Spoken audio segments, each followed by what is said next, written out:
Bismillahirrahmanirrahim. Assalamualaikum warahmatullahi wabarakatuh. Jumpa lagi anak-anak bersama Pak Yoga dalam pembelajaran tematik di tema yang ke-1, subtema 2, masih dengan kebersamaan dalam keberagaman. Semoga anak-anak semuanya masih dalam keadaan sehat semuanya, bisa mengikuti pembelajaran baik daring maupun luring, di rumah maupun di sekolah.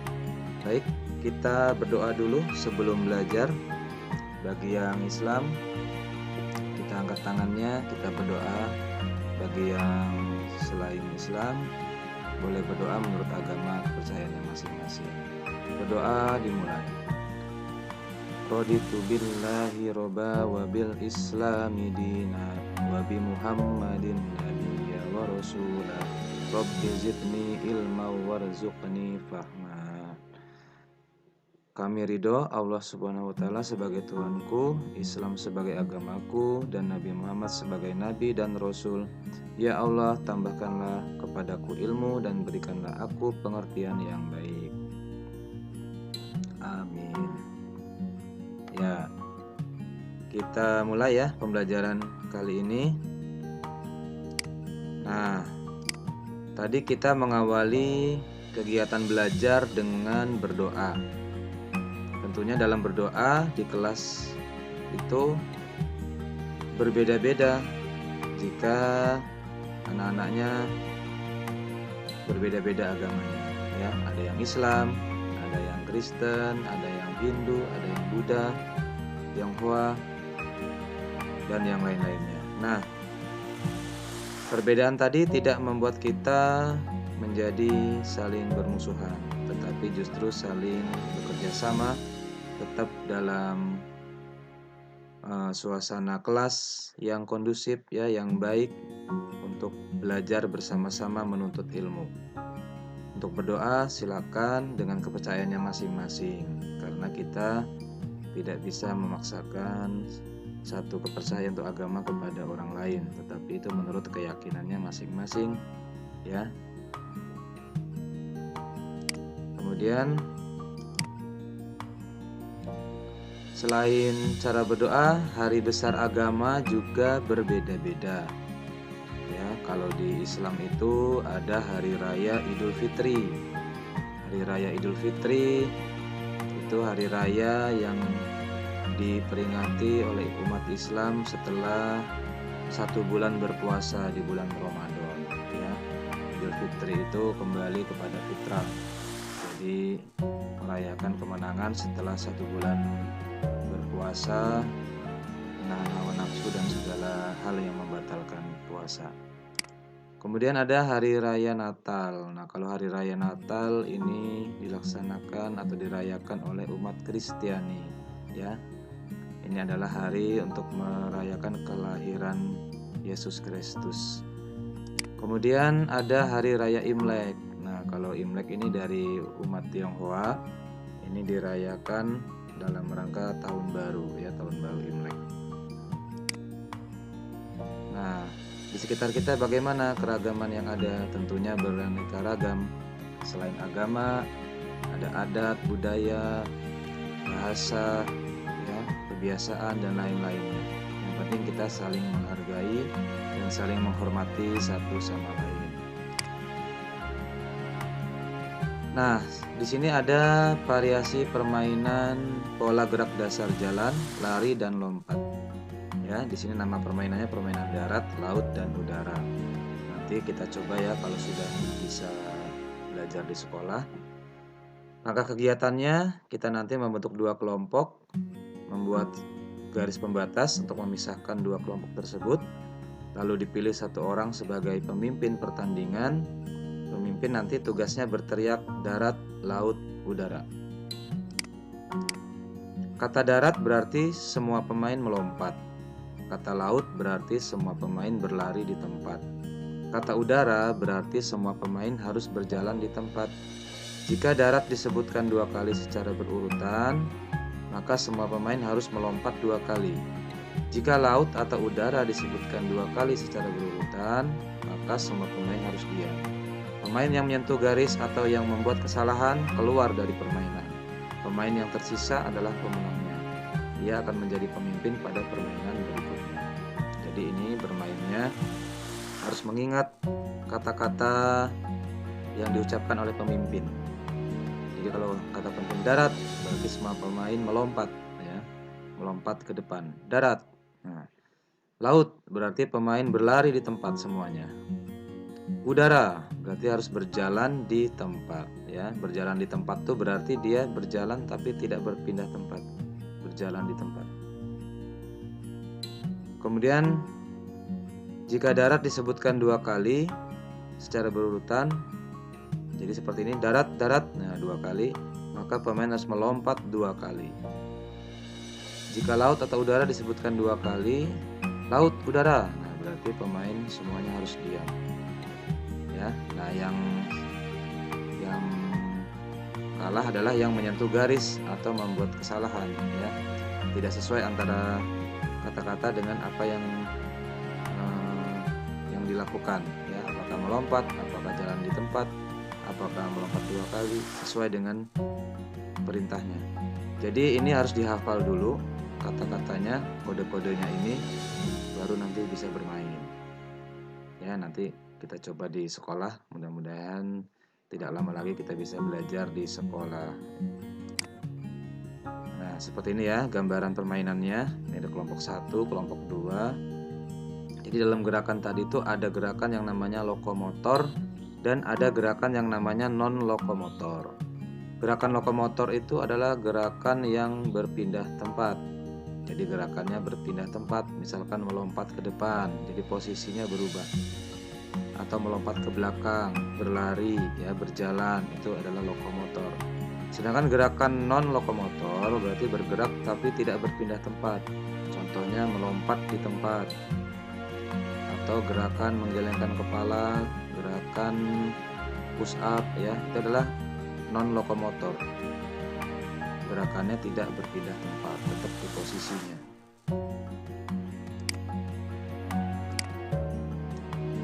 Ya, itu tadi tentang permainan yang melibatkan gerakan lokomotor dan lokomotor. Nanti kita coba ya. Bagaimana pendapatmu tentang permainan tersebut? Gerakan apa saja yang dilakukan dalam permainan? Nanti kita lihat mana yang mudah dan sulit dilakukan saat bermain. Selanjutnya kita akan belajar tentang pengukuran sudut pada Tangram. Pada kesempatan yang lalu, Prayoga sudah memberikan video tentang cara mengukur sudut dan cara membuat sudut. Nah, di kesempatan kali ini kita akan mengukur sudut dari Tangram. Apa itu Tangram? Jadi Tangram itu adalah kertas persegi, ya, yang berwarna-warni, yang bisa kita lipat-lipat dan akan membentuk beraneka ragam bangun datar. Nah, dilihat di sini. Di sini ada berbagai jenis bangun datar. Ada bangun datar segitiga, ya. Kalau seperti ini namanya segitiga siku-siku karena ada sudut yang besarnya 90 derajat. Lalu ada bangun datar, ini namanya jajaran genjang, yang warna pink ini jajaran genjang. Lalu ada bangun datar segitiga. Nah, ini segitiga sama sisi. Kemudian ada belah ketupat nih. Ini ya, yang seperti ini namanya bangun datar belah ketupat. Lalu ini segitiga juga. Lalu ini ada segitiga juga. Nah, yang diukur adalah sudut-sudut yang ditandai ini. Sudut A, yang ini, sudut B, sudut C, sudut D. Kita ukur menggunakan busur. Nanti akan Prayoga coba beri tugasnya bagaimana anak-anak belajar mengukur sudut. Prayoga sudah memberikan contoh videonya, nanti dipelajari lagi. Jadi busurnya itu busur derajat, ya. Busurnya khusus, penggaris busur derajat. Jadi di tengahnya ada titik 0. Lalu ada angka derajat ke kanan, mulai dari 0, 1, 2, 3, ya, 10 derajat, 20 derajat, sampai 90 derajat, siku-siku, lalu ke kiri lagi sampai ke 180 derajat. Kemudian ada juga selain dari kanan, dari kiri, dari 0 derajat, 10 derajat, 20 derajat ya. Itu nanti ada di videonya, dipelajari lagi. Oke, kita lanjut dulu. Nanti ini tabelnya ya, diisi nama sudutnya apa saja. Saya juga sudah memberi penjelasan di video tersebut bahwa sudut itu ada sudut lancip. Sudut lancip itu sudut yang besarnya kurang dari 90 derajat ya. Di bawah 90 derajat berarti ada 80 derajat, 70 derajat, 30 derajat, 10 derajat, itu di bawah 90. Lalu ada sudut siku-siku. Kalau siku-siku itu sudutnya tepat 90 derajat ya, tegak lurus antara garis mendatar dengan garis tegak lurusnya itu saling tegak lurus membentuk sudut 90 derajat. Lalu ada sudut tumpul. Nah, kalau sudut tumpul itu sudutnya di atas 90 derajat. Contohnya sudut 95 derajat, sudut 100 derajat, sudut 120 derajat, dan seterusnya. Yang di atas 90 derajat itu sudut tumpul.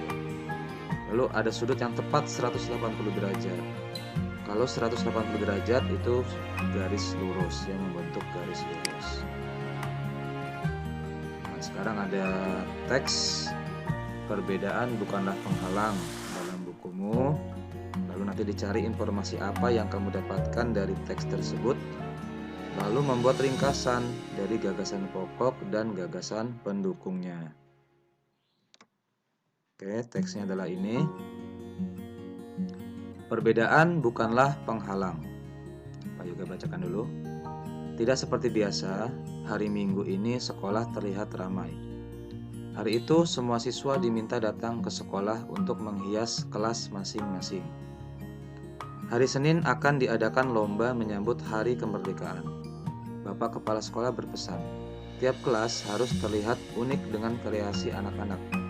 Udin dan teman-teman sekelasnya juga datang ke sekolah. Pembagian tugas membuat hiasan telah dilakukan Udin dan teman-teman di hari Jumat yang lalu.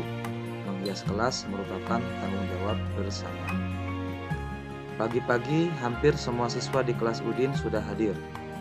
Hanya Edo dan Marta yang belum terlihat. Edo dan Marta sudah meminta izin kepada teman-temannya untuk hadir terlambat. Mereka harus pergi ke sekolah minggu di gereja untuk melakukan ibadah pagi. Udin dan teman-teman lainnya tidak keberatan.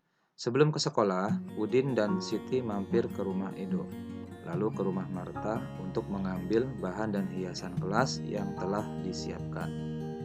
Udin dan teman-teman memahami bahwa hari Minggu pagi merupakan waktu ibadah bagi Edo dan Marta yang beragama Katolik. Perbedaan waktu dan cara beribadah tidak menghalangi niat kerjasama mereka. Siang hari sekolah semakin ramai. Kelas-kelas sudah terlihat indah dan semarak dengan hiasan merah putih buatan siswa sekelas. Begitupun kelas Udin. Edo dan Marta juga sudah terlihat di antara mereka. Selesai ibadah pagi di gereja, Edo dan Marta menyusul datang ke sekolah.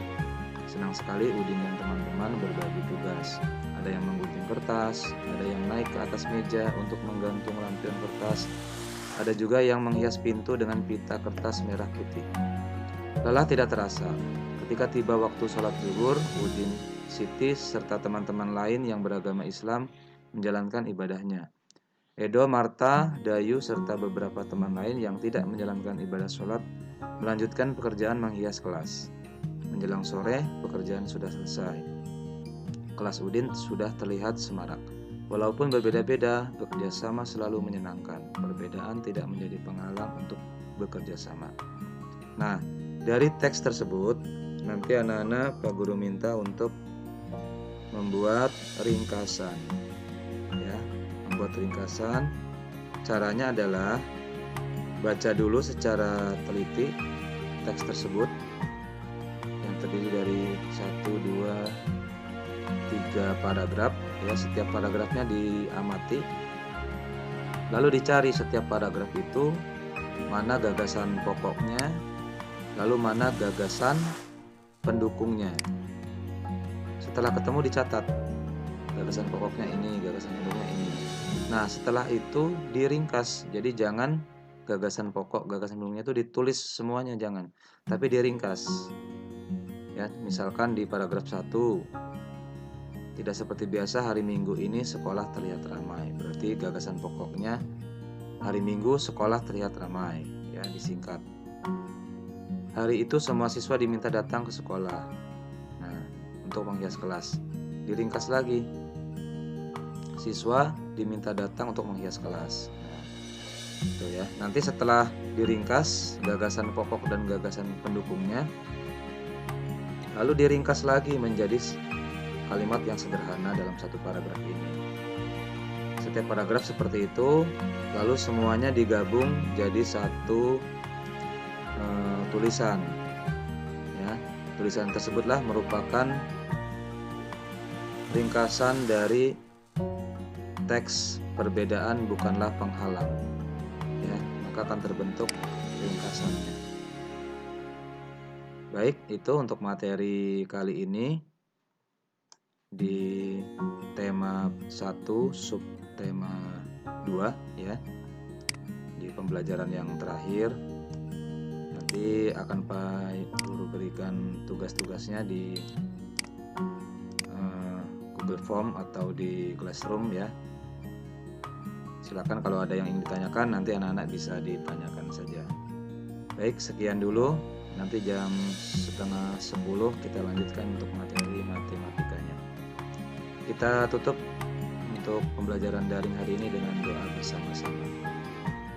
Subhanaka Allahumma wa bihamdika asyhadu an la ilaha illa anta astaghfiruka wa atubu ilaik.